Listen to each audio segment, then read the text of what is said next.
Bonjour Thierry. Bonjour Daniel. Thierry, c'est où dans le corps le stress? Alors, le stress, en fait, il est déjà, comme je vous l'avais déjà dit, il est au niveau du cerveau. C'est-à-dire que au niveau de la tête, il est dans une petite glande qui s'appelle l'amygdale. Mais après, dans le corps, on s'aperçoit que il y a la tête, mais il y a le corps. Dans le corps, on s'aperçoit que le stress, il va créer des tensions, des blocages, des impressions. Soit on a du mal à respirer, soit on a mal au ventre, on a la boule à la gorge, etc. Donc en fait, on s'aperçoit aussi que le stress, il est dans le corps. Donc vous avez retenu que dans la tête, c'est dans l'amygdale. Il va aussi impacter l'hippocampe et d'autres parties du cerveau. Mais dans le corps, il y a aussi des manifestations.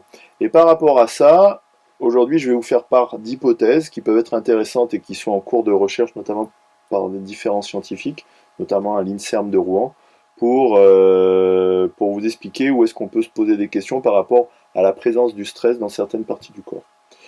Alors, je vous rappelle, Daniel, pour voir ça, on va prendre chaque forme de stress et chaque type de stress. Le premier type de stress, c'est le bug du freezing, c'est-à-dire le stress par immobilisation et par paralysie. Je vous rappelle que ce stress-là, en fait, il crée de l'inhibition, de la paralysie, de la passivité, de la procrastination. Il crée aussi un sentiment d'impuissance, on n'y arrive pas, on a l'impression de ne pas y arriver, d'être en situation d'échec. Ça crée aussi de l'anesthésie on est coupé de soi. C'est-à-dire en fait ce stress-là, soit on est comme ça, soit on peut être aussi un peu impulsif. C'est un peu le stress de la bulle. Ce stress-là, en fait, c'est un stress des fonctions vitales. C'est un stress aussi de la vitalité. C'est-à-dire c'est une problématique de la vitalité qui est soit pas assez forte, soit trop forte. Et donc là, on a souvent, sur les observations qu'on peut faire, on a souvent un stress de la respiration.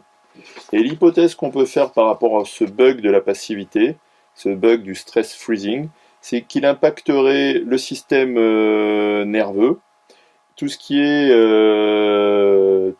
au niveau de la colonne vertébrale, et puis aussi tout ce qui est fonction vitale, c'est-à-dire ce serait un stress de la respiration. Sur la base de ce stress, moi je fais souvent l'hypothèse du stress de la naissance, avec la détresse respiratoire à la naissance. Mais ça reste à confirmer, c'est pas encore tout à fait sûr. Le deuxième stress qu'on observe, c'est le stress en mode fly. C'est le stress le bug du plaisir. C'est-à-dire que là, on recherche à se faire du bien. Et les manifestations, là, du stress du plaisir, du stress fly, je cherche à me faire du bien, je fuis le bien. Ça va être l'évitement, la confusion, l'illusion, l'addiction, la dépendance et le manque. Là, chez ces personnes-là, en fait, on observe qu'il y a une perturbation du circuit du plaisir. Il peut y avoir aussi une perturbation de l'alimentation et de la sexualité. Au niveau du corps, ce stress-là, qui donc perturbe le plaisir, l'alimentation, l'excitation et le désir, en fait, on s'aperçoit que c'est plutôt au niveau du ventre. Par exemple, c'est assez typique chez les anorexiques et chez les boulimiques. Ça va être au niveau du ventre et du bas-ventre que là, l'impact va se faire.